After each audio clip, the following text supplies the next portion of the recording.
these teachers are stepping right outside their comfort zone. They're stepping into an area or a way of teaching that is never what we were taught at university. So it's brave.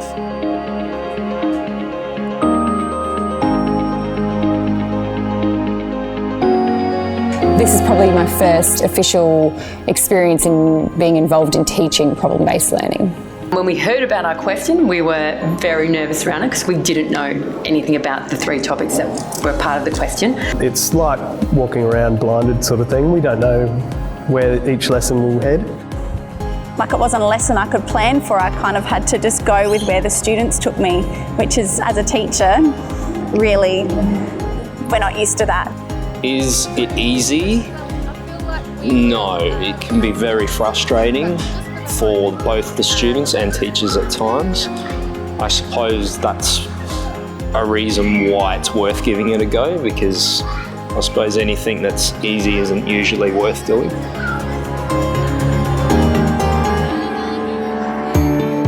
The type of learning which we were doing was problem-based learning.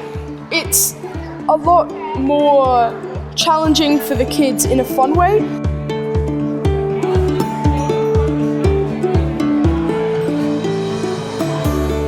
I went up to the teacher and said, well, I don't really know what to do. She'll be like, I'm sorry, I can't help you.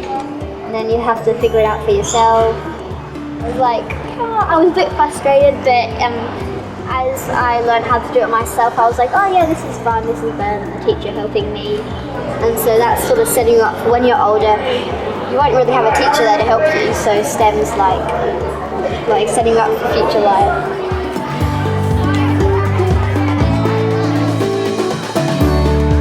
Oh yeah, something that I really liked was learning in a different way and coming to solutions with my group and myself. Because then I feel like I've accomplished something. Then I've actually thought of it and it makes me really proud.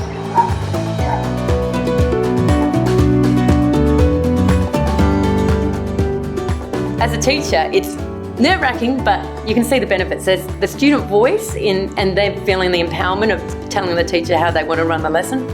Yeah, that hooks them in as well. What we've seen is that students are not only engaged during the problem-based learning lessons, but they're also engaged in the other curriculum area lessons that you're teaching them separately, because they can see the relevance to their problem-based learning. They make the connections across the curriculum. What's important is that problem-based learning doesn't replace explicit teaching. If we just turned everything over to the students and had it free for all, then they're not going to learn anything, and I'm not going to know how to assess that. I still have a clear curriculum, and explicit teaching is a really big part of that. I love teaching PBL. I love the freedom. I love being impressed by my students and them so excited about what they're learning, but it doesn't replace explicit teaching. It enhances and gives meaning to what you teach. I love this idea. You are so right. You're not teaching them content just for the sake of teaching content. You're actually teaching them skills that they will need in order to be able to solve the problem. To get it in proportion and the right size, we have to find out a perfect height so they can actually climb up, because it will be rainy, and if we make something slippery. When you've got kids who really want to learn something, who want to understand something deeply so that they can solve a problem, they learn. And that's what you're there for. So I think it's as simple as that. Materials that you plant to the spot to be able to build the road, and then how's the road going to look so that we do problem-based learning by having an industry partner come in, present a problem to the students, which needs to be solved. Yeah. They then research to find solutions, to build that understanding of what that bigger question is, and then they present a solution back to the industry partner. That would be the road. You've got to find someone that can make it for you. You've got to bring it to site. Working with someone in the industry gives them a sense of empowerment. All of a sudden it comes from being a classroom thing to being an industry thing, and it makes them feel extremely important. And when kids feel good, they deliver. But because it's a real problem, we're trying to find a real answer to it, and I think that's a bit more motivating and kind of drives you to do it like in a higher quality.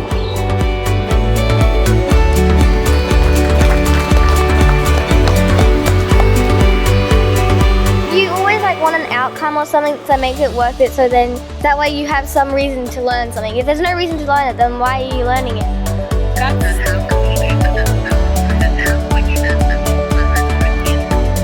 When we say STEM, you hear yay, you know, you hear that excitement around it. You see them talking about it in other lessons.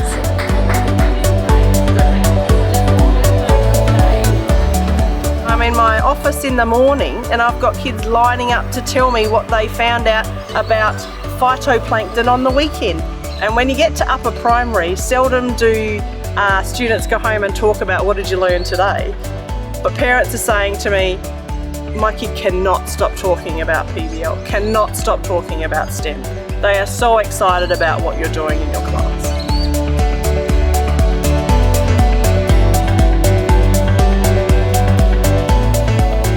As a subjective view, the engagement levels of my students within the STEM PBL program, it has been tenfold.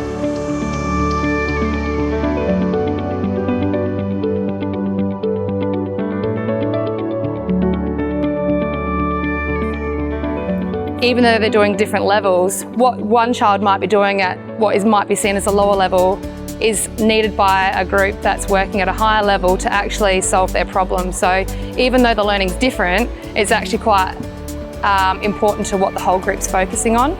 So these kids do see that their contribution in the class is valued. We've got a couple of kids that do have quite challenging behaviour, and I come in there now, and if one of them's off for the day, you'll see the other one telling him, sit down, be quiet, I need to do this. And when they're taking responsibility of managing each other in the class, like, that's pretty powerful. We got practice of speaking in front of people. Everyone was pretty much nervous except for one person. Like maybe when I grow up and all that, I might be at high school and I might have to talk to 1,000 people. In primary school I can remember that, oh, I've learned how to do this. I know that I can become someone who likes to talk. So I feel like having that opportunity in primary school where it might build you up for your whole life with all those challenges that you might get given.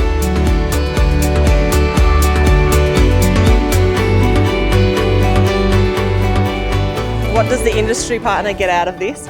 Well, I think that's really interesting because at first I felt that it was all about the school and all about the students. The response from the industry partner has been so reaffirming. They get a lot out of this. They are so pleased to contribute to the education of young people. Every single employee, we've got about 8,000 employees, get given half a day off per year, fully paid, to go and do some voluntary work. So it's just part of the company and the culture, and it's the people within the company enjoy doing that sort of thing.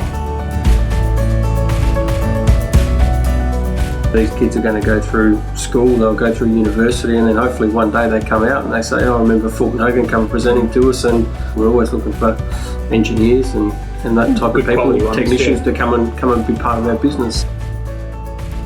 When companies tender on a project, if they've got some sort of community involvement as part of their tender package, a company will look more favourably on hiring them to do the work because they are giving back to the community. More from a personal perspective, again, giving something back to the community is a positive thing to do, makes you feel good. When you listen to the students talking about it, there's a real difference in their minds between a problem that a teacher has come up with, one that comes out of a textbook or one the teacher's made up, and with an industry partner coming in and saying, this is my problem, can you help me? It's that connection. It's a human connection. You're helping somebody through a problem, but it's also that they know that this is the real world. This is the world they're going out into when they leave school, and it's real. With any engaging learning, you're going to get less behavioural issues. If a kid is keen to learn and is really concentrating on what they're learning, then they're not going to mess around. The children who aren't usually as engaged are really quite engaged in class. It doesn't seem to catch their eye. You see the other side of their thinking because they're actually challenged in a different way. Hello, my name is Jackson and this is the Teal Flat Clay solution. Teachers who let students know that they really expect greatness of them, we'll have students who show greatness. Area around where the turtle is. When they realise that yes, I can do that, they come to the party basically, and their whole attitude is completely different.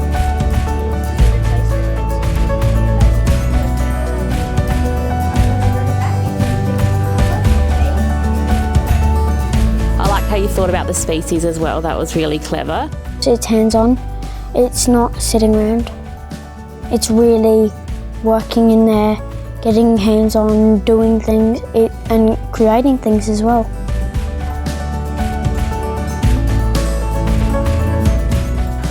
If we didn't want to make a model, say we were into doing PowerPoints, we could do a PowerPoint. Or if we were into designing something else, we could design that. But with other topics, they tell you how you need to present it, but instead it's just fun doing it yourself, and you do it how you'd like to do it.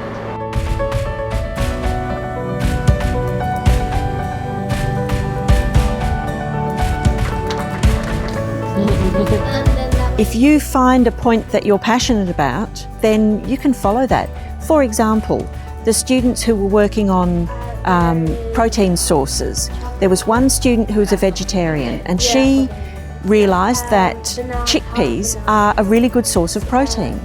So that became something that she was really connecting with because it was relevant to her life, it was an interest, and she became so passionate about it that she's now looking at doing a startup company to promote the use of chickpeas in food as a protein source.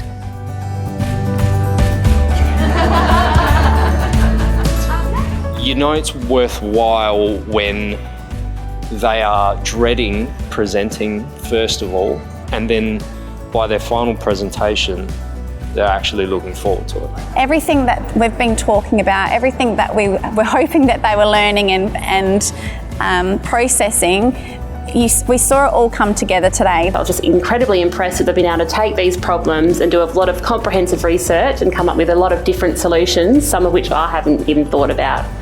The student who came up with the idea responded straight away and said, well, we could stick magnets to the bioluminescent tubes on the inside and then get a magnet with the opposite pole on the outside of the tube and just click them together.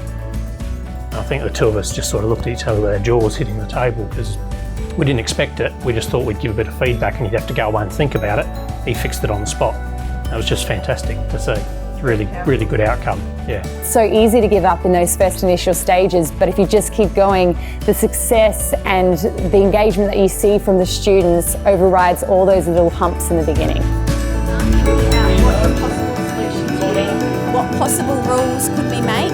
You'll see the success not only in yourself in the way that you've learned and the way that you have taught, but you'll see the student success. And I think at the end of the day, when you see how much the students have involved themselves and what they have learned in themselves, that is what you want to see, and that is the success and what you want as a teacher at the end of it.